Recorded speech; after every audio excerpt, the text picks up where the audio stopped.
Hello, Tampa. Well, it is good to be here in Tampa. Good to be in Florida. I just got a tour of this magnificent port. I was hoping to try out one of the cranes. Secret Service wouldn't let me.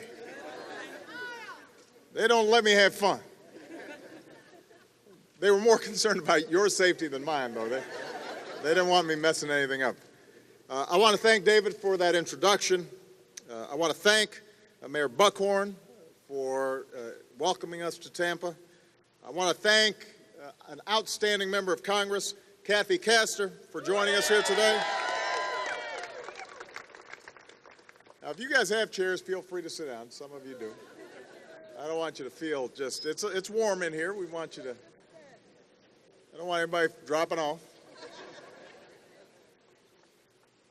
You know, I've been talking a lot lately about the fundamental choice that we face as a country.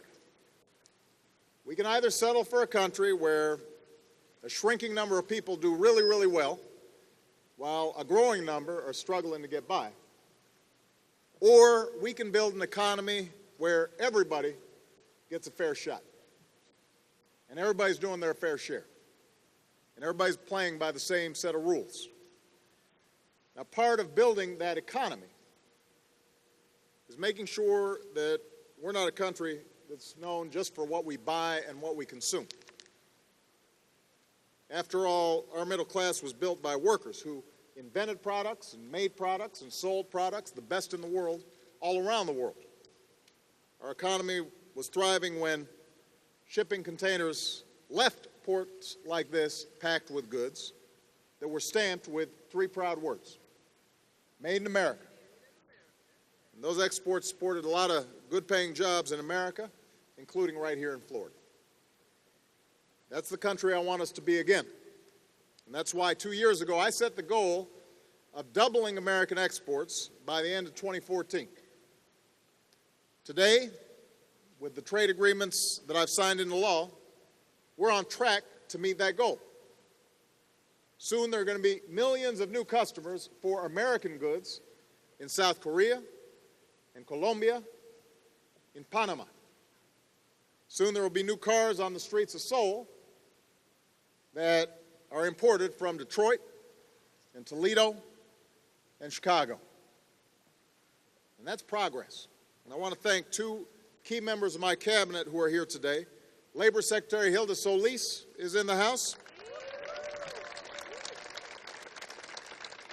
And U.S. Trade Representative Ron Kirk, because they worked really hard to make this happen. Now, one of the ways that we've helped American business sell their products around the world is by calling out our competitors, making sure they're playing by the same rules. For example, we've brought trade cases against China at nearly twice the rate as the last administration.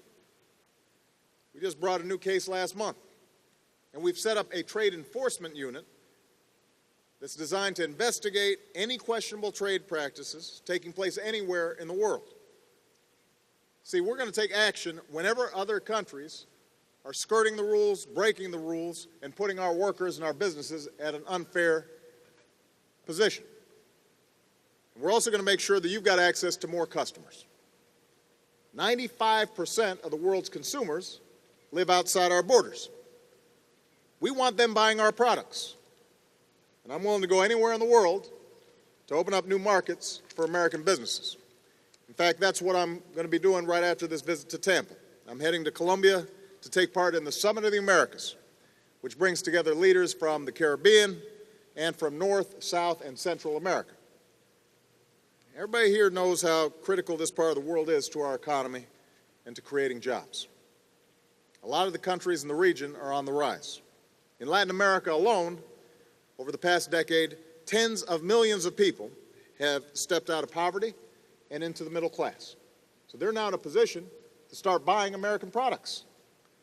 That means they've got more money to spend.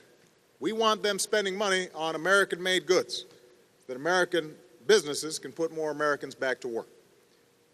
Now, the good news is already our exports to the Western Hemisphere are up by 46% since 2009. I want to repeat that because that's obviously important to Tampa. Tampa is one of the biggest ports in the country, and a lot of the business being done here has to do with trade between us and Latin America. So the fact that it's gone up 46% since 2009 is a big deal for Tampa. In Florida, exports to this region are up nearly 30%. We now export more to the Western Hemisphere than to any other region in the world. And those exports support nearly 4 million U.S. jobs. This is one of the most active trading relationships in the world, and you see it up close here at the Port of Tampa. Every year, more than 2.5 million tons of fertilizer head out from here to farmers in the Caribbean and Central and South America. Engine oils that are produced not far from this port get shipped to countries throughout the hemisphere. Everything from recycled steel to animal feed gets sent from here to customers all across Latin America. So while I'm in Colombia talking with other leaders, I'm going to be thinking about you. I'm going to be thinking about how we can get more businesses like David's access to more markets and more customers in the region, because I want us selling stuff and I want to put more Americans back to work.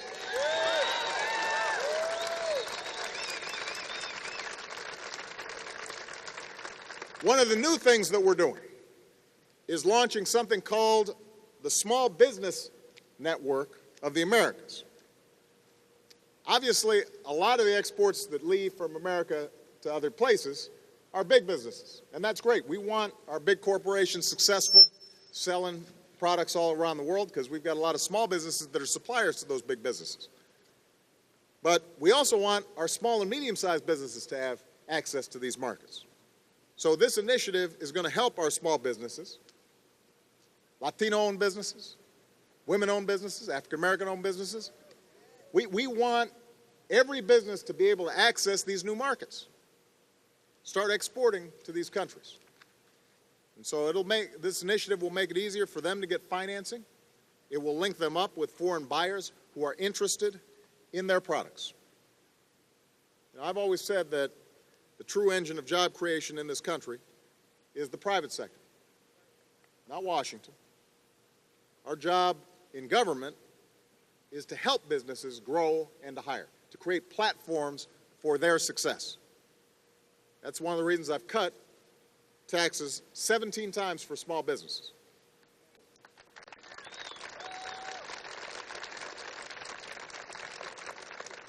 That's why I fought to tear down barriers that were preventing entrepreneurs from getting funding. And that's why, yes, I've traveled around the world opening new markets so that American businesses can better compete in the global marketplace. See, ultimately, this is what America's about. You know, we're a nation of doers and a nation of builders, and we've never shied away from competition. We thrive on competition. If the global playing field is level, then America's going to win. So long as I'm president, I'm going to keep on doing everything I can to give our workers and our businesses the opportunity to succeed. That's how we're going to make this recovery felt by all people. That's how we're going to make sure that we build not just from the top down, but from the bottom up and from the middle out.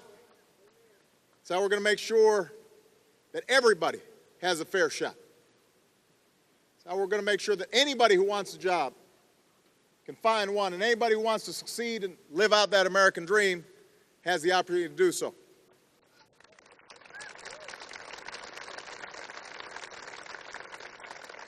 We've gone through 3 very tough years with this global financial crisis.